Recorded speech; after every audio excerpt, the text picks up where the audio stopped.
समंदर में न जाने कितने राज छिपे हुए हैं। सदियों से इंसान इनके बारे में सोचता आया है और कहानियां बनाता आया है। इन कहानियों में जलपरी की कहानी सबसे अलग है।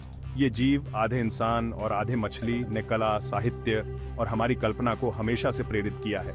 एक कहानी जो आज भी लोगों को हैरान करती है। 1920 में ब्रिटिश नाविकों द्वारा कथित रूप से देखी गई जलपरी। रहस्य से भरी ये मुलाकात सवाल उठाती है कि लहरों के नीचे असल में क्या है। साल था 1920। यह वह समय था जब समुद्र की कहानियां और रहस्य अपने चरम पर थे। एक ब्रिटिश व्यापारी जहाज शांत पानी में से गुजर रहा था। यह जहाज अपने गंतव्य की ओर बढ़ रहा था और सब कुछ सामान्य लग रहा था।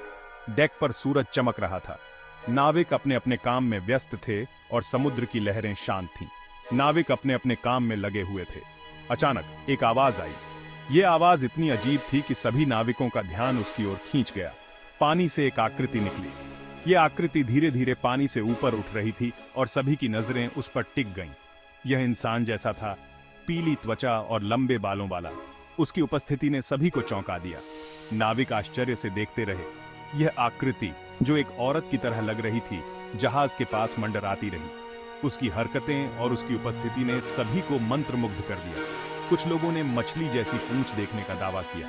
यह पूंछ चमकदार और रंगीन थी, जो पानी में चमक रही थी। यह सिर्फ कुछ पल के लिए ही दिखा था, लेकिन उन पलों में उसने सभी के दिलों में एक गहरी छाप छोड़ दी। यह जीव जितनी जल्दी आया था, उतनी ही जल्दी लहरों के नीचे गायब हो गया।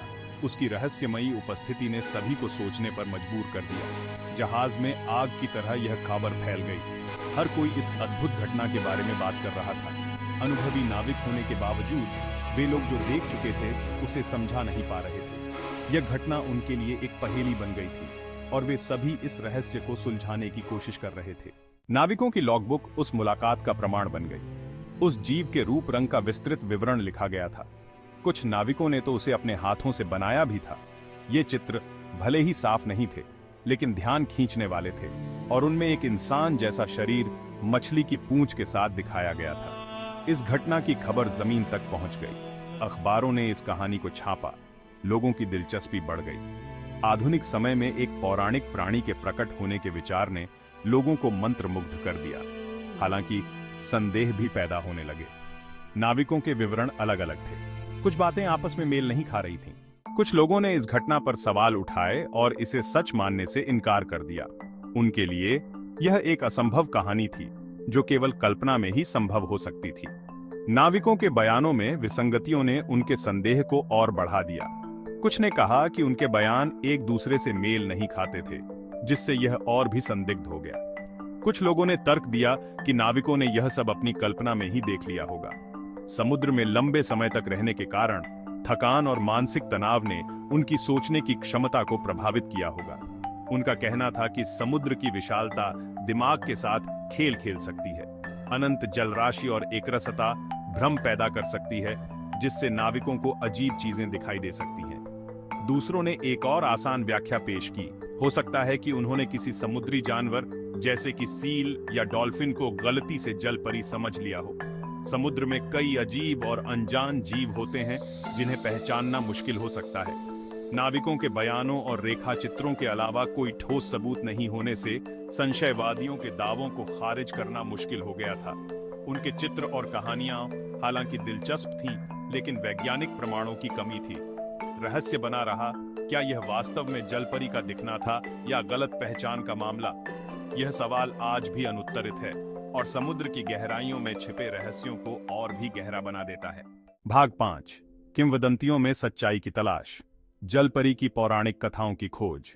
जलपरियों के प्रति स्थायी आकर्षण को समझने के लिए हमें उनकी पौराणिक कथाओं में जाना होगा।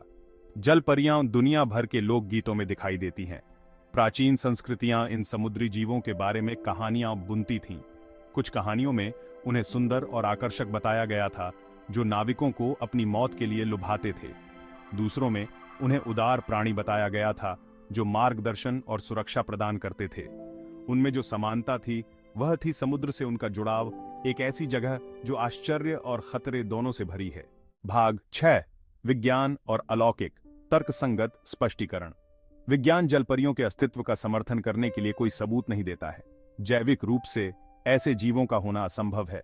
समुद्र की गहराई, जबकि विशाल और काफी हद तक अस्पष्टीकृत है, ऐसी संकर प्रजातियों के घर होने की संभावना नहीं है। फिर भी मानव मन अज्ञात के प्रति आकर्षित होता है। हम अकथनीय के लिए स्पष्टीकरण चाहते हैं। हो सकता है कि नाविक समुद्र की एकरसता से विराम की लालसा रखते हुए अपनी इच्छाओं को किसी अपरिचित चीज की झलक पर प्रोजेक्ट कर रहे थे। भाग 7। स्थायी आकर्षण, कला और साहित्य में जलपरियां। वैज्ञानिक प्रमाणों की कमी के बावजूद जलपरियां हमारी कल्पनाओं को मोहित करती रहती हैं। उन्होंने कला, साहित्य और फिल्म के अनगिनत कार्यों को प्रेरित किया है। हैंस क्रिश्चियन एंडरसन की दी लिटिल मरमेड से लेकर डिज्नी की एनिमेटेड क्लासिक तक इन जीवों ने अपनी एक अलग ही पहचान बनाई है। उनकी छवि, जिसे अक्सर सुंदर और दुखद के रूप में चित्रित किया जाता है, हमारी गहरी भावनाओं के साथ प्रतिध्वनित होती है।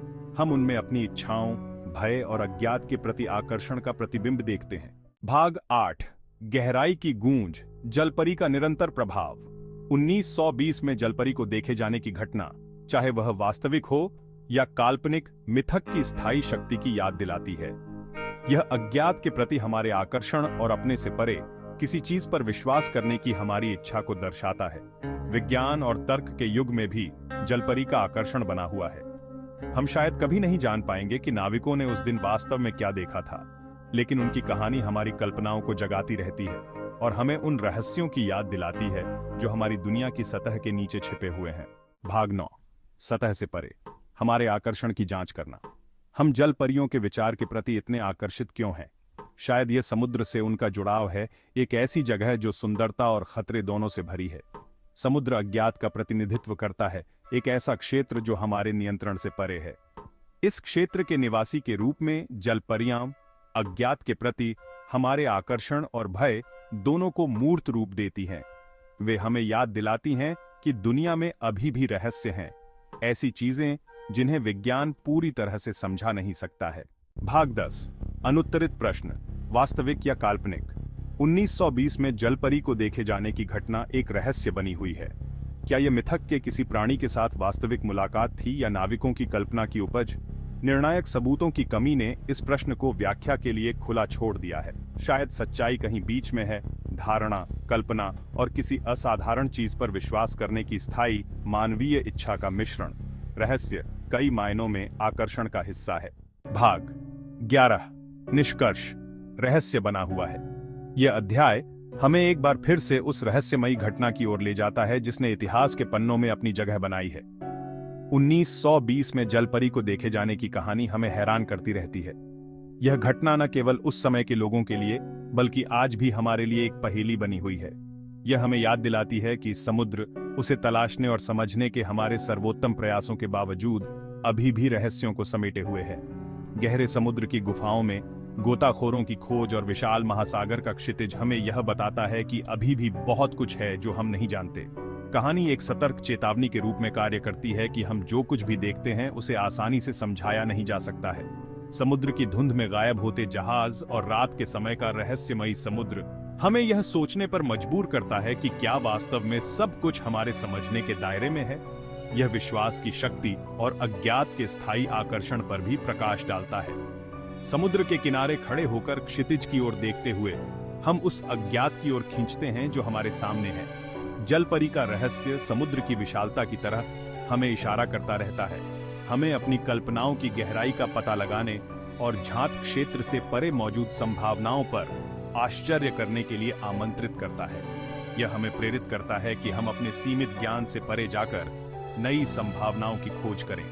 यह कहानी हमें यह भी सिखाती है कि कभी-कभी रहस्य और अनिश्चितता ही हमें आगे बढ़ने और खोज करने के लिए प्रेरित करते हैं।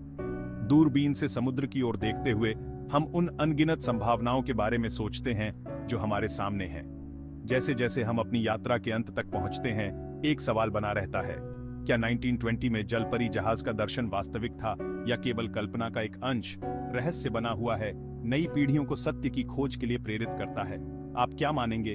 उत्तर आपके भीतर है। इस अविश्वसनीय यात्रा में हमारे साथ जुड़ने के लिए धन्यवाद।